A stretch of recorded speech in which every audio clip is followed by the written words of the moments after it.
Hey, good evening. Welcome out to tonight's weekly training webinar for all of the members of Tax Sale Support. We appreciate you joining us. Yeah, I'm excited you're here. Just looking at the date, I can't believe it's, June 26th already. Already halfway through the year. Over halfway now. Yeah, the time does go by way too fast here. If you're new, we hold these webinars every week. Really every Wednesday night we hold the weekly webinar where we cover different topics here. So you're always welcome to join us here live. You're welcome to ask questions throughout the training here. We always welcome questions. And you can always catch replays back on the website. Yeah, exactly. So if you, for any reason you're not able to make the weekly webinar on Thursday mornings, we'll go ahead and get those uploaded and send them out to all the memberships. So if you aren't able to make it one week, not a problem. You can check it out the next morning. Yeah. Now,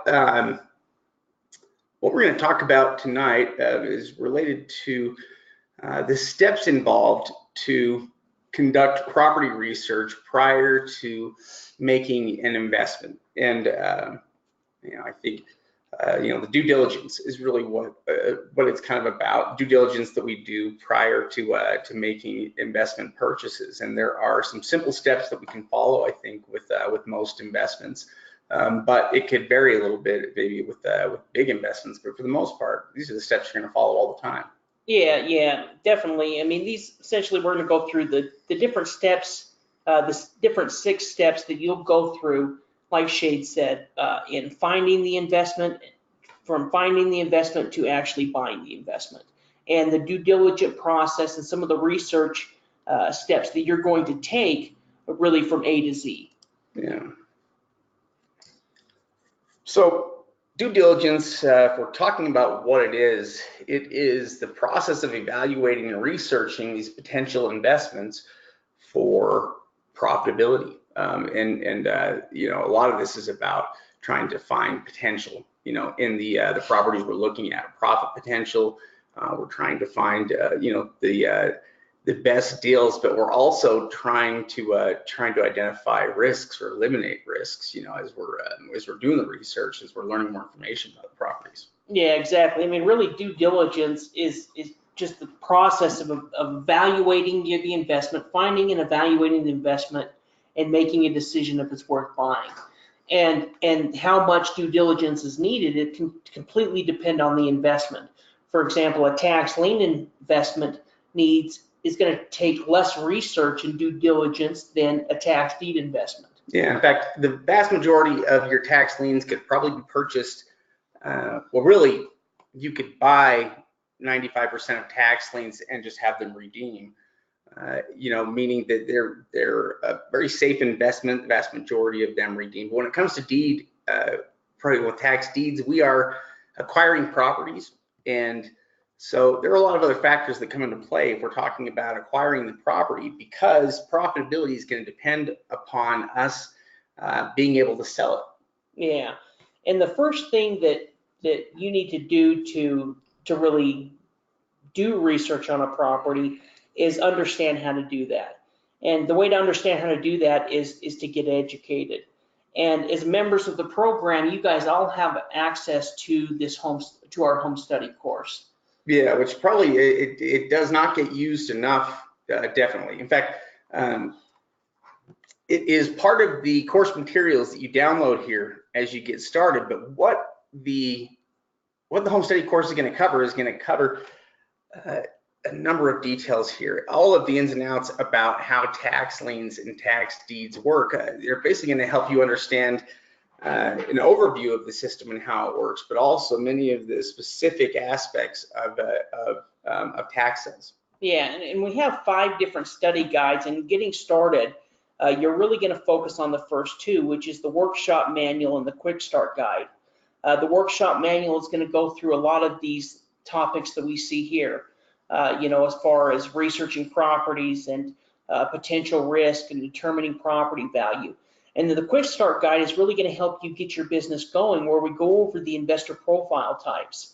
The investor profile system is there to help you actually narrow down and pick a state to get started with. So if you haven't got a chance to go through the home study course and then get into the quick start guide and go through the evaluation process and pick an investor profile, you know, you probably save yourself quite a bit of time. Exactly, and headache by going through that process. And once you've gone through it, you're going to know by the end of reading the home study course and the quick start guide, you know, pretty good idea of how to invest, how to research, and also it's going to narrow down those states so that you know exactly what states you're going to get started with. Yeah, one of the questions we get all the time from people is about not really knowing where to get started, or not knowing how to pick a state, or, you know, along those lines. People are just trying to figure out what to do in the beginning, and going through the investor profiles will help you narrow down those states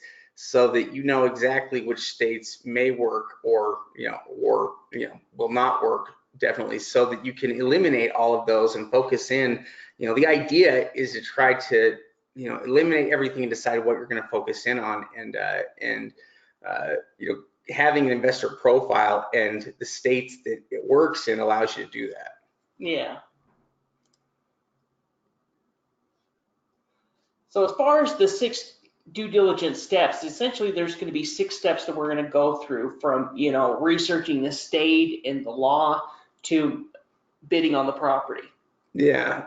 So, you know, whether you're choosing the state and the county, or whether it's a matter of just knowing how the state and county laws operate in the place you're investing, you've got to know and understand, you know, how the tax sale works, what is going to, I mean, that's the difference between how different states operate and what they provide, why some will work for you and why others won't.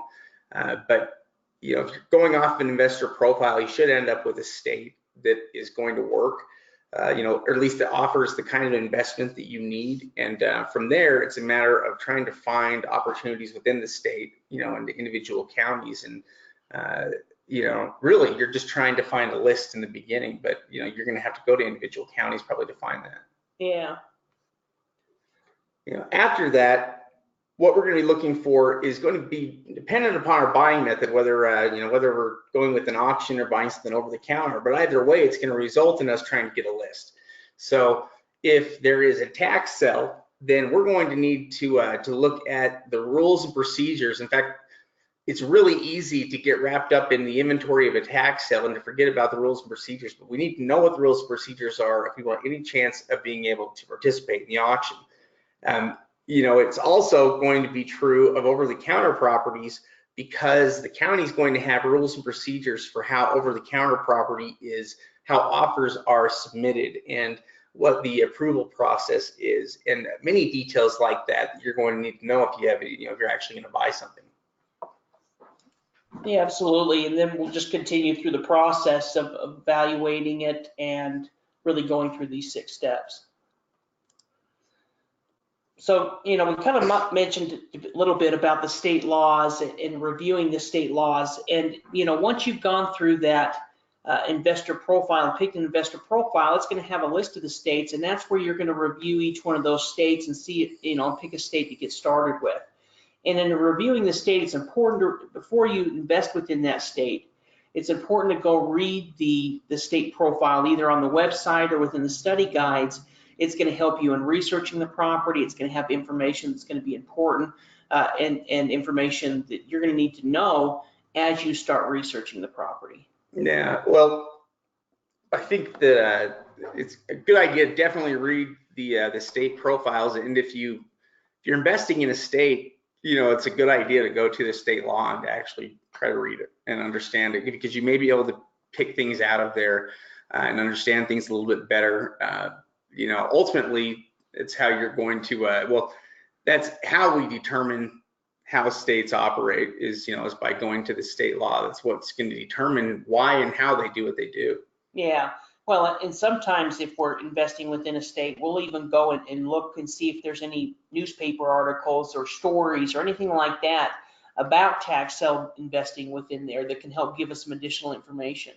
Yeah, now, here we have for the second step here, the auction rules, which is a good place to begin here. Once you know there's opportunity in the auction, but it could also apply to over-the-counter rules because they're just the same. If you're buying over-the-counter property, it may not have the same the same deposit, but they are going to have rules for how you submit properties, what they'll accept, and what the process is after that, especially as you start buying in other states. Yeah, and this number 2 is so important because so many times investors will go ahead and jump directly to the list and start researching the list, and they don't go over any of those rules or information, and suddenly they find out after they bought that there's $400 worth of fees that they didn't know, or there's something as far as getting the deed. It's going to take it's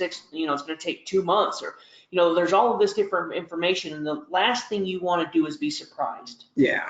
And as long as you go through all of the information, then you're not going to have any unseen surprises come up. Yeah, I think that's a good point. Really none of this stuff is a problem. Waiting for 2 months for the deed isn't, a problem. And even, additional money for each property isn't a problem as long as you can account for it, at the time when you're, making purchasing decisions. So yeah, I think it's a really good point here to remember here. Now, once we are able to get through this information here on it, the next steps here really are going to be about the property itself and locating the information and the resources where we're going to be able to find this information. So, when we're looking at a property and we're able to pull up the tools, we're going to locate the county property records to essentially tell us everything that we need to know about the property. We use county websites for everything. Yeah, I mean, really, our number 1 skill as tax sale investors is the ability to navigate county websites, and that really needs to be a skill that we develop, because that's where we're going to get all our information. That's where we're going for the research. It's even where we're going to research court records if they're available. This is where we're going to do so much. We're going to spend so much of our time, and so when we get to the county website and using county websites, every county website is going to be a little bit different. There's some county websites that are with big counties and very elaborate. There's some county websites that are going to be more basic, but most counties have county websites now. Yeah, at this point, I think that almost everybody seems like they do. Yeah, and a good portion of those are going to have information posted about their tax sale. They're going to have parcel record search tools. We'll go through and talk about a few of them, but this is where we're going to do a majority of our work. Well, and when it comes to the internet and anything related to tax sales and research, this stuff is all still really in its infancy, because we're talking about many counties that are only just getting websites now, or that have only had their websites in the last 10 years. Yeah. Well, and they have so much more functionality now with putting all of their records online and doing all of these, bringing all this technology within the county. So many of the counties, talking about county government, there's still county governments out there that have their records on old paper files. Yeah, still hard copy of everything. There are a lot of small counties out there that that are a little bit slow, I think, to catch up, but they also are going to have tax sale opportunities there. Yeah. Now, once we get to the county website, there's usually going to be 2 departments or 2 divisions that we're going to look for. The first is going to be the treasurer, the tax collector. It's going to be whoever essentially handles the tax sale, or whoever collects property taxes is most likely going to be in charge of the tax sale. If not, they're going to at least be able to point us in the direction, usually on their website, of what department will actually hold the sale. Yeah, and they're often responsible for a lot of other things. It's also where you can find a lot of additional information. Like, for instance, the tax history on a property, record of payments, is all going to be with the tax collectors. So the issuance and the collection of taxes all comes down to this office. Yeah, now one thing to mention is you guys have access to all of the state guides, and so within the state guides, if it's something other than the tax collector, like in Pennsylvania, for example, it's called the tax claim office. So if you're looking up treasurer, you're going to have a hard time finding it. If you go to the state profiles, that'll give you the right terminology if it's not just your regular tax collector or treasurer. Yeah, if you're new to the state, if you haven't dealt with the state before, then they could have completely different terms, and the Forfeited Land Commission in South Carolina. There's a bunch of different names that may not actually be the treasurer in some of these states, but within the state guides, that'll narrow that down for you. Yeah. The other office is the assessor, and the assessor is an important office for us because the county assessor's job is basically the property assessment for all the property there within the county. And that's important to us. We need to know, that information that we can get from those property assessments is really valuable. But the assessor's office is also where we're going to find all of the online records. Yeah, absolutely. It's where we're going to get the records. Many times it's where we're going to have information about GSI maps as well, is going to be connected there. And when it comes to structured property, it's going to include all that information. So, when the county sends an appraiser out or an assessor to do an assessor on the home, they're going to assess everything. They're going to assess the square feet, what it's made out of. They may even give a condition level on it as well. And that's how they're determining the tax assessed value.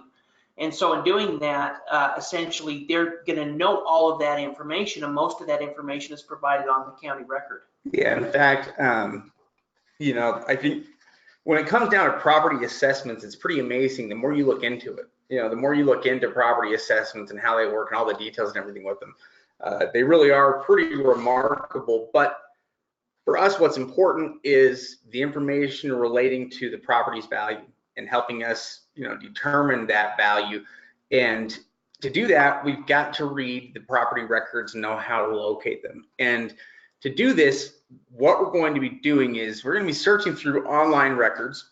And to search through those online records, we need record search tools. Okay, so record search tools are essentially they are just simply search features that are on the online databases that we can access, and we need to use these search features in order to pull up records. So for instance, property records are usually attached to parcel numbers.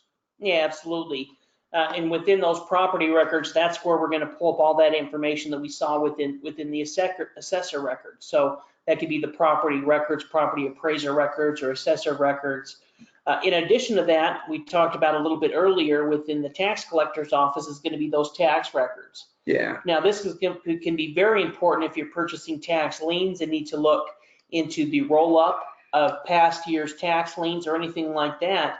That can make a big deal in looking up in having that tax record and looking that information out. It's even handy with deeds, because sometimes with deeds we like to look at the tax history on the property so that we can see, when the last time they actually collected, taxes on the property was, and so that we can see, what has been happening, with the history on that, because that sometimes can affect, I think what is happening. If we can see that there's a certain amount owed, we might increase our bid to try to cover that amount because we know that's going to be the priority for the county.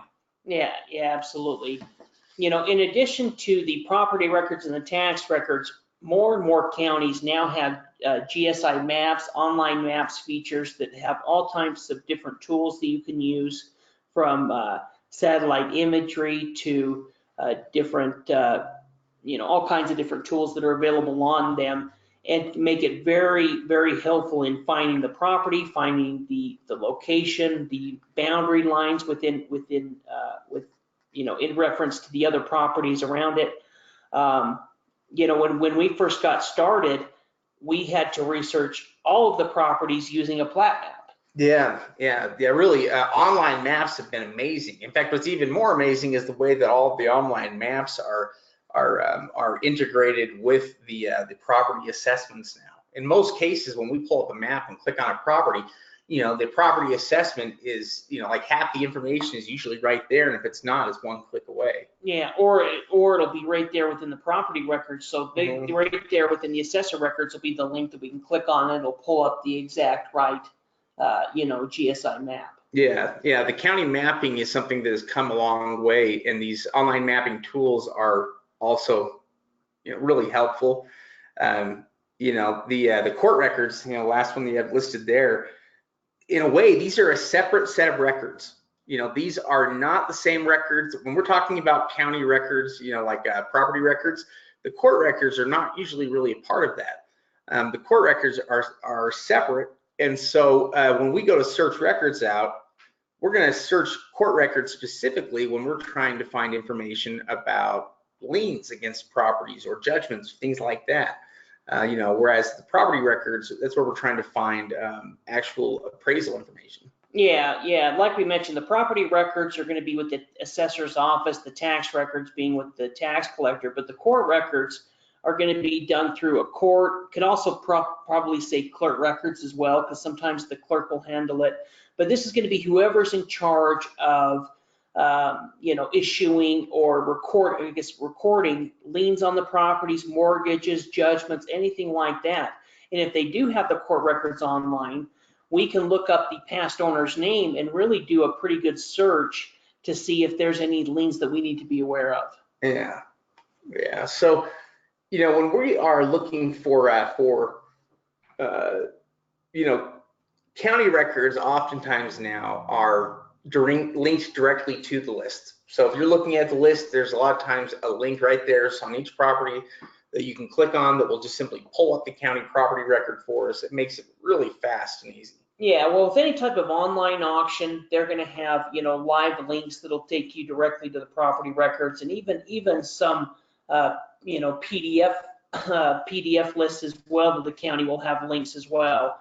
If they don't have a live link page or a live link, live links hooked up to the PDF, if you're looking at a PDF, then we're going to have to use the partial search tool within the county record to research the property. Yeah, which basically what that means is that we're going to have to pull open another window, another internet window, and pull open another website basically so that we can go to the county website. So maybe the tax sale list we're looking at right now is on the county website. Maybe it's not. Maybe we're just looking at the list of something we've downloaded. Well, I would say that if we're talking about live auctions, there's more likely than not that it's going to not be a live list. Yeah. And so, we may just be looking at the list, as some kind of a document. But what we do is we need to pull open another window and, go to the county, pull open this parcel search tool so that we can plug in the information, to locate county records. And the county records are what are going to tell us, details associated with the property appraisal and how the property is valued and taxed. Yeah, and even though county records are completely different from county to county, the information that they contain is pretty much all going to be the same. Some just might include more or more detailed. You're going to have the location, the owner information, the sales information, the value information as far as the assessed value, the tax history. All of that information is going to pretty much be basic. Some are going to include more information with, like this one on the left in Charlotte County, just looking here in the sales information, I can see links that go back to the different deeds. So, that one there, you could actually click on the past sale and pull up a deed to review the deed. Well, it's actually a good point. The quality of property records, varies dramatically between counties. In fact, it can be one of the most limiting factors with some counties. It can be their online records or their records in general. They may not have a lot of great online records, and if that's the case, then you're going to run into problems trying to get information everywhere in the county. And even looking for something like a title search will probably be challenging in that county as well, because most of your inexpensive title search options are going to run into the same problems as well.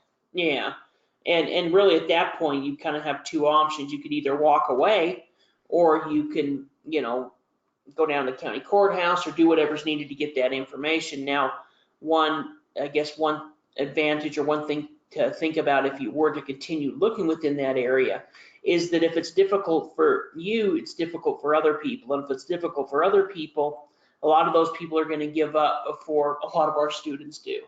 And so in finding, there's some of those situations where maybe it takes a little bit more work, but, you're able to get some pretty good properties. Yeah. Another major game changer for tax sale investing and I guess internet-based investing here in real estate has been programs like Google Earth or Google Maps and some of the other satellite imaging programs out there. I mean, Google Earth seems to be the biggest one, but what they've done is they basically have made it possible. Street side imaging and satellite imaging overhead wasn't around 20 years ago, and at least I don't think it was 20 years ago, 25 maybe. Not like it is today. Not accessible to the public. Yeah. Well, and even in looking at that map right there, we don't need to look at that, but we can see the building lot in conjunction with all of the other lots within the area. The satellite maps can be so helpful, especially if you're buying land. I mean, they're helpful either way. But with the structured property, you've got an address, but as you're looking at land, you can see, does this lot look similar to the other lots within the area? Yeah, in fact, is it buildable? Is it, is there street view? How close is it to the next nearest house? Yeah, county maps are one of the first things that we try to locate and pull up, even after we locate that county record. We're usually just trying to find the map because the county map is going to tell us so many different things about the property. What we're first going to look at is for accessibility. We want to look and see, is this property accessible from public roads? Or do we have to travel through some kind of through somebody else's property in order to get to it? That's going to tell us first and foremost if we're going to be interested in moving any further at all. But beyond that, we want to see things, like Steve mentioned a second ago. How does the size of the property relate to other properties in the area? Because that's going to tell us a lot about its potential use. Is it naturally landscaped? Is it being currently mowed? Even something like this property, you can see behind it, it looks like there's some type of fairway or at least not homes directly behind it. Yeah. So we know, at least directly behind this, there's not back-to-back homes. Yeah, it could be water features, and I can't quite tell from this map. Yeah, I can't tell either, but at least we know that it's not back-to-back homes. Yeah, and we can also tell with the property. Well, obviously, this is a pretty established neighborhood, and so you can see.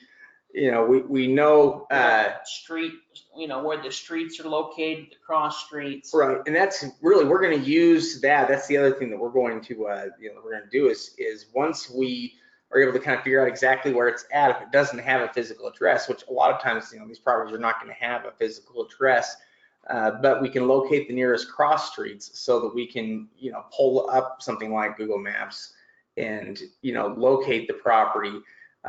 And using Google Maps, because a lot of times that's going to be a newer overhead image of the property. The counties might be more dated, but we can get one that's relatively new overhead, and we can also check for the availability of a street side image. Yeah, and more locations are have access to some type of street side image. Now, it's possible it may be old. And if we're looking at structured properties, we're never going to trust a street side image off of Google, even if it's from 2 months ago before buying it. But in just evaluating and determining if it's something we want to send somebody out, and looking at neighborhoods, anything like that, it is such a huge helpful tool. I mean, all of these tools were things that weren't available when me and Shade first got started. In fact, when we first got started training with and learning about this, nearly 20 years ago, the process was so much different. Even in attending an auction or getting an auction list, that would, to research the auction list, you had a huge piece of, huge reams of paper. If it was like a lien, with thousands of liens available, and you were going down to the county courthouse and going through Rolodexes and and finding actual hard copy records. Yeah, in fact, the process really is completely new compared to anything that ever was before. It's a new investment in so many different ways here. And you can tell just from what Steve's describing here that counties have not always had a very efficient way to be able to sell. Counties are learning right now, I think, at the same time we are. Counties are trying to learn their way through things, and they are looking to try to utilize the internet now, the best way that they can, to operate better. And part of that is learning how to manage, their delinquent taxes better, learning how to deal with their county held lands, things like that. So we are seeing a lot of really promising changes and improvements, and counties as a whole are getting on board with what the internet can provide. Yeah, I think that's a great point. Once we've researched the county records, then the next step we're going to do is we're going to evaluate the risk. And really, we're kind of evaluating the risk throughout the process. So we're kind of doing it, in step 3 as well as we're going through the county records. And as we're looking at the list and looking at the map, we're evaluating the risk throughout that time. So we're looking at the shape of the property. We're making sure that it's not, a small strip of land or that it's unusable. We're checking for property. We're looking for any type of roll up if we're looking at tax and certificates. Yeah, we're looking at the water features and possible drainage, all the time. That's something that we're always looking for, is anywhere the drainage might be occurring. There are a lot of things that we can do to try to limit our risks, with the property. And so a lot of those things will be about, the physical, the physical characteristics of the property. But some of them are going to be about other things associated with the, with the property, like the potential for environmental issues or other government issued liens. Those are things that we can evaluate and check for before we buy. Yeah, so if we buy a property, if we go ahead and avoid, essentially what I'm saying is, if we're looking at a property and it has both use and value, everything looks good about it, we determine its value, it has use, then the biggest risk that we have is what Shay talked about, and it's going to be those other governmental liens. And so that's where we're going to go back and research those court records or get a title search done or whatever it is, especially if we're buying the property through a tax deed, where we're going to go back and go ahead and research those governmental records, because that will be our #1 risk if we, if the property does have use and value. Because if it has use and value, we eliminate the useless land, the landlocked properties, or anything like that. Yeah. So what, we've got a question here that if the county records show the link for a deed on a parcel, but when we click on it, it shows no data and it's blank. How do we, and by the way, guys, there we go. How do we approach this issue? Do we ask the county to provide this data? So if we click on a link and it's just not providing any information, it's most likely a broken link or something like that, where the county thought they were, that something is working there that's not. It could be that the link is broken, or maybe they don't have the information the same way they have with other properties.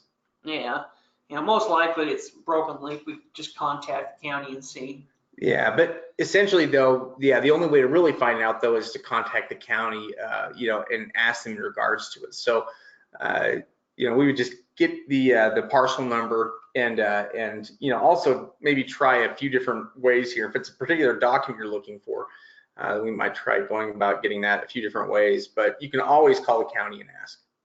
It's always a good idea too.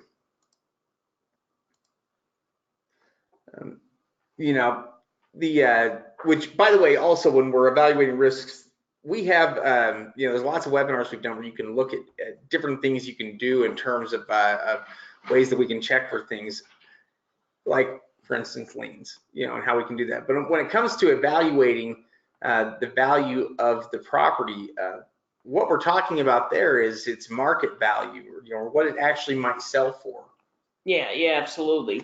You know, is once we've evaluated the county records, we've evaluated any risk on the property, then we need to make sure that the property value is what we think it is. And so in doing that, that's where we're going to be doing a comparative market analysis. You know, depending on the type of investment will depend how much we research the value. You know, we say this a lot, but if we're looking at a tax lien certificate, let's say it's on a $100,000 condo in Florida. You know, if we're buying that tax lien, you know, we're not going to spend a huge amount of time trying to do comparables or anything like that, because, you know, 95% chance we're going to get our money back. Well, in Florida, it's even higher than that. But, you know, we're not going to actually own the property. But as we're buying property, that's where evaluating the value and really determining what the value is and what we can sell it for really becomes important. Yeah, in fact, the intensity of our comps will go up with the amount that we're spending. So if you know, if we are buying, let's say, a condo in Florida for $40,000, you know, we're going to do quite a bit more in terms of work on comps with a property like that than we will if we're buying a $500 lot, you know, instead in Mississippi. Yeah. You know, and you know, they're going to require different degrees of due diligence. Basically, you know, a lot of what we're going to be, you know, we're going to be spending a lot more time on the $40,000 property, looking at comps and what properties are selling for in the area, so that we can get a pretty good idea of, you know, how much we pay or how much we don't want to pay for, you know, for the property, you know, if we're going to purchase it. Yeah, especially if we're looking at an auction situation where there's going to be, you know, where there's going to be some competitive bidding. You know, we're going to have that minimum bid amount and then our set price amount figured out exactly, because, you know, one more risk that we could have thrown in there, which is just the emotional bidding. You know, it doesn't really apply to these 6 steps, but when you're there at the auction, you know, we've seen more people go over, you know, any type of, you know, because they don't have preset limits, and overpay for property because they haven't set a limit on how high they're going to go. Yeah, it is really easy to do. So the only way to really combat it is to go into auctions prepared, you know, knowing exactly how much you want to spend and just, you know, stick to the numbers that you set. But comps are something that we are doing constantly as we are researching lists and properties. You know, as we look at a property that looks interesting, what we'll often do is pull up a property valuation website like Zillow to check and see what is for sale in that area currently, you know, that's similar to the property. So if it's raw land, then I'll try to limit it just to raw land, so that I can see the current market and what's available. Yeah, exactly. And, you know, in addition to looking at Zillow, we may also, you know, check out something like realtor.com as well, just to get some additional comparables. But like Shade's saying, what we're really looking for are some good property examples that are similar to the property that we have that are for sale within the area. It also gives us an idea of what is the cheapest property. You know, we'll usually go and search the list from the very cheapest property.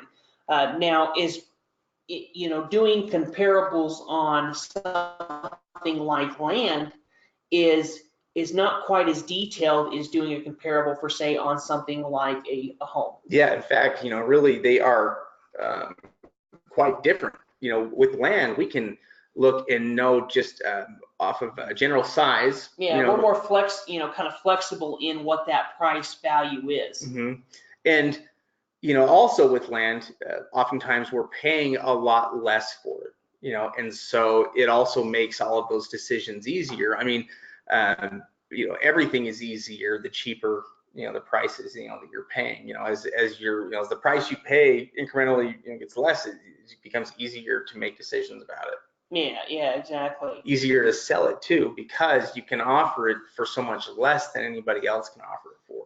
But when we're looking at structured properties, there's going to be a lot more details that come into it than just, what's some of the cheapest land for sale that's similar to the property that we want to sell. Yeah, with structured property, you're talking about, significant investment amounts, people, properties that could have value, well, anywhere from 50 to 100,000 plus dollars. Yeah, exactly. In each one of those, comparables that we're looking for need to be very very similar exactly to the property that we have. So we're looking for the same amount of square feet and close to the same bedrooms and all of that kind of same information to see what the market or what the homes that are similar are selling for within that area. Yeah, normally if we're doing comps on something like a structured property, then a lot of other factors, come into play. Like for instance, we're only going to be looking at, we're going to be looking at the stuff that is for sale in the market, but a lot of it's going to come down to what stuff is sold and how much is sold for, and then trying to determine about what our dollar per square foot average is going to be, this is how we're going to figure out probably the most accurate indication of what the full market value on the property is. Yeah. But we're not always dealing with full market value. No. I mean, usually this is giving us an idea of what it could be, or what the assessed value would be at, if we were to go through the quiet title process. Yeah. What's nice though is that, by knowing the full market value, we also, will know what we can offer for if we're going to sell the property as is wholesale, or, if we want to take it through quiet title and sell it for that. Yeah, also when we're looking at comparables for a property, the population and how many properties are for sale are going to kind of determine the size of the area that we're looking for comparables. So maybe in a rural area, the whole city may only have 5 properties or 10 properties that are kind of comparable to your property. If we're looking at a high density area with a lot of people within that area, it may just be a couple neighborhoods or one neighborhood. Yeah, exactly, a neighborhood where you're able to find comparables even within that neighborhood or within that square mile or whatever. And so we're going to have to play kind of depending on where we're at, but we just want to get an idea of what's some of the cheapest properties for sale within the area, because we want to see what is the very cheapest home. So even if we're looking at homes and our home is nicer, we'd still like to see what's the cheapest. And then from there, get an idea of what properties are selling for that are similar to ours. Yeah, when we're looking at wholesaling properties, we're always looking at the bottom of the market and, and how much, property is selling for at that low end. Even in homes. When we do home comparables, we're comparing the worst of the worst, because the last thing we want to do is over-evaluate the property. Yeah, overestimate its value, or overestimate anything, about the property. We're much better off, and we're always going to be safer, going into it, looking at, the cheapest stuff that's there and kind of working our way out. Yeah, if we find 3 junk, not junk, but 3 fixer-upper single-family homes within the area, we're going to use those 3 fixer-uppers as our comps versus the 3, nice, perfect properties. We can use those nice ones as how much it could sell for eventually, if we've done the rehab and get it up to that point. But we want to use, like Shade said, kind of the comparables that are most like the property we're looking at. Yeah, setting a maximum bid is oftentimes just about determining an amount that is that's reasonable and that can also be profitable. So, with liens, oftentimes that's going to be a matter of setting an interest rate amount, a minimum that you're willing to accept, and that's simple enough, I think. Yeah, pretty easy. Yeah. If it's deeds, though, you're probably going to have to set, a percentage, based on value.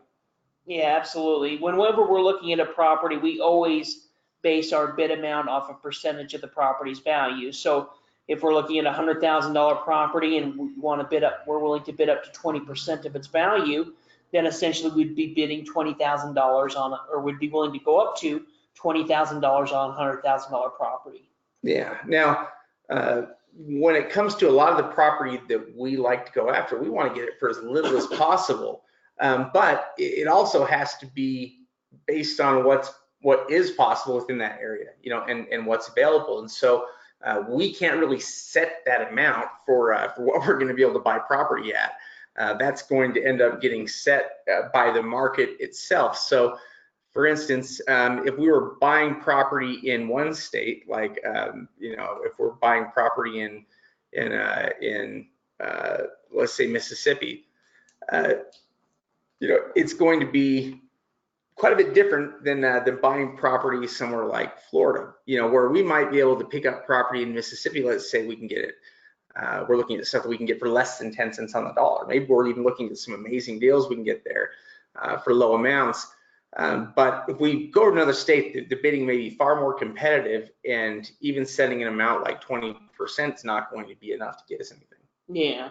Yeah, it's really going to depend on the competition within that market. Almost within every market, I would say that tax sale investing, if they have some type of tax sale investing, is the cheapest way to buy real estate within that area.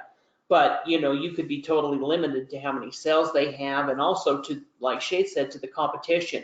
And so when we're looking at determining the bid amount, that may just be the back taxes or the offer amount if we're looking at an over-the-counter property.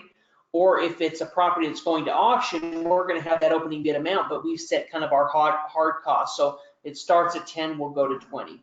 Yeah. And it's so tempting to go above that amount, especially if you're in a live auction. Even myself, wants to go above that amount, even though I know, and I've preached it and I've told it, for the last 20 years, I think that you'd be similar. You hate losing, especially in that kind of situation where you've put in time and effort. Even if we went out and visited properties or sent somebody out there to look at it, you hate letting it go. But what's even more painful than letting it go is paying too much for it and realizing you've made a mistake.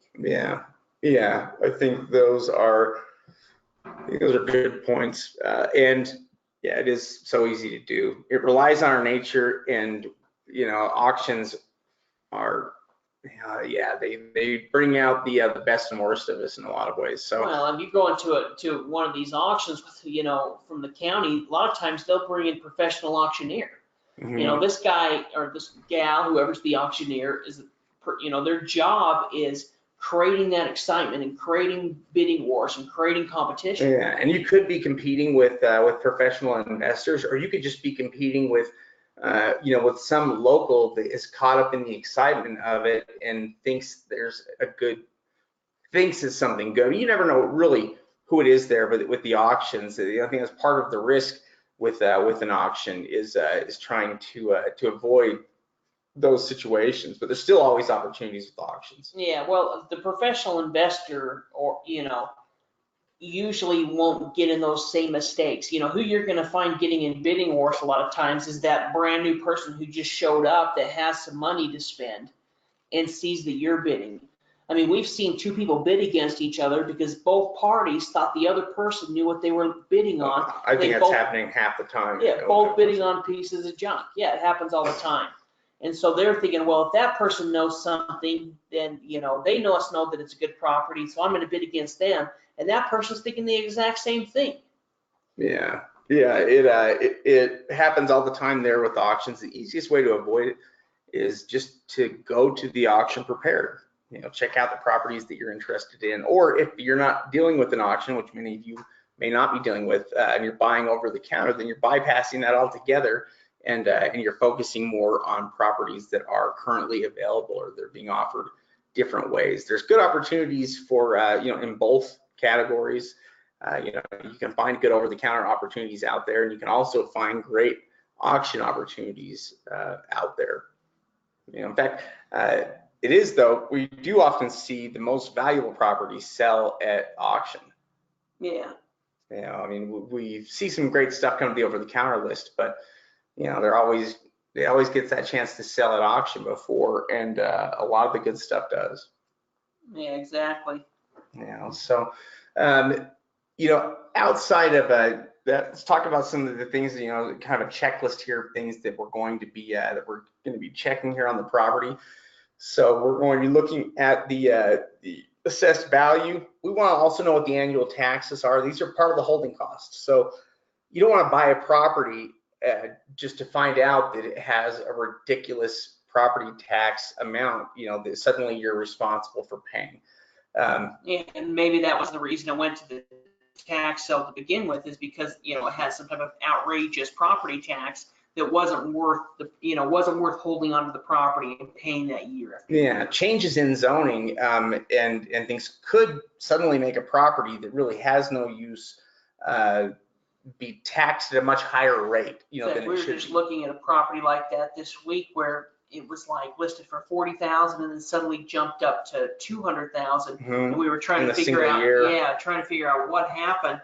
How did this property go from $40,000 a year up to $200,000? And also this was a tax lien certificate, and it was because of that rise in price where you see the tax liens, because suddenly somebody was paying maybe $400 a year in property taxes, and now it's jumped up to $3,000 a year, or $4,000 a year or something.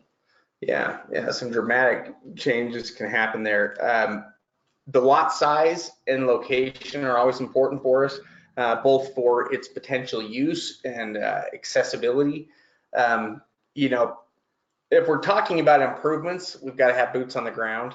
That is just just a fact on all of it. It's pretty impossible to buy improved property without somebody there to look at it and take pictures. Yeah, Shay's absolutely right, and we've preached it for years. If you're going to buy structured properties, we need to do some type of on-site evaluation. Now, that doesn't necessarily have to be done by us. If it can be done by us, that's obviously preferable. But a lot of times we're purchasing property outside our own state, that's where we're going to have to find a good handyman or someone like that we can essentially send out, have good photos taken of the property, so that we can evaluate the condition. Some of the other things that we can do when it comes to the risks. Again, this is going to come down to whether or not, I guess, how much we're investing here, and if it's a large amount or a small amount. But we can do additional research using some of these other resources and go deeper into the property. Like, for instance, when it comes to looking out for risks, like easements, liens, it's information that we can locate or find by performing an investor title search. Yeah, exactly. And we've gone through, and we have a couple of different trainings where we go through and explain how to do an investor title search. But if the county records are available, especially the court records or the clerk records, we can go and research the property and see any type of lien that was issued on it, any type of judgment. And when it comes to tax sale investing, in most cases, 99% of the cases, the only thing that could stick to the property is going to be some type of other governmental lien. So if somebody, let's say you're buying a building lot and the county had to come out last year and mow the grass and trim the weeds, and there's a grass lien of $150 against it, it's going to pull that information up and we can see that. Now with the $150 lien, we can evaluate, is this property worth buying or is it worth passing on? But if we look up that property and there's a $15,000 lien, totally different. That suddenly ruins the day. Yeah. Well, and one, might be a situation where it's a good investment opportunity, even with the $150 lien against it. We could just pay that and include that in there with the amount, and we're into the entire property less than $500, let's say. Or, it's a situation like Steve said, where you buy the property and then you find out that it's got $16,000 lien against the property because you didn't check beforehand. Yeah. And the only kind that are going to stick are going to be some type of governmental lien, but they're, every state's going to be a little bit different. So that's the reason when we talked about in the beginning and looking into the state law and looking at articles or any type of information you can find about that state, because each state will be a little bit different in how they handle this. Yeah, it is a fascinating topic, but I think we're pretty well out of time and through all the material anyway here. If you have questions here for us, feel free to send those in. We would be happy to answer those for you. And also, right now is a great time for a lot of the auctions and tax sales that are happening. There are sales happening all over the country right now. Yeah, in fact, we're just uploading the new list to the website. So we're getting a bunch of new lists up this week. So check out the auction calendar, the online auction tabs, and thanks again for attending. I guess have a great night. We'll see you.